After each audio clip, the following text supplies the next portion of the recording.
الہی تیری خاطر ہو میرا جینا میرا مرنا الہی۔ حضرت انس بن مالک رضی اللہ تعالی عنہ سے روایت ہے کہ تمام انصار میں حضرت ابو طلحہ رضی اللہ تعالی عنہ سب سے زیادہ مالدار تھے۔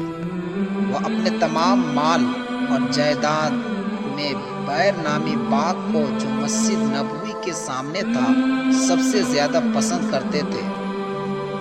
حضرت صلی اللہ علیہ وسلم بھی اکثر اس باغ میں جایا کرتے تھے اور اس کے کنویں کا عمدہ میٹھا پانی پیا کرتے تھے۔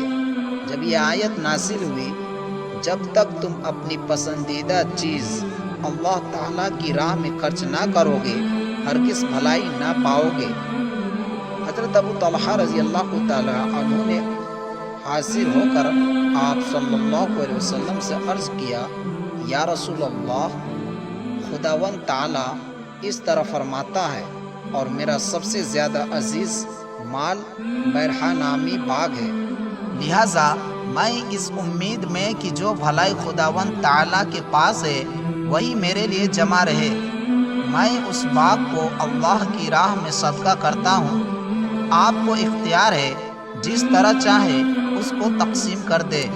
آپ خوش ہو کر فرمانے لگے، واہ واہ، یہ بہت ہی فائدہ مند مال ہے، اس سے لوگوں کو بہت فائدہ ہوگا۔ پھر فرمایا، اے ابو طلحہ، میری رائے یہ ہے کہ تم اس باغ کو اپنے رشتہ داروں میں تقسیم کر دو۔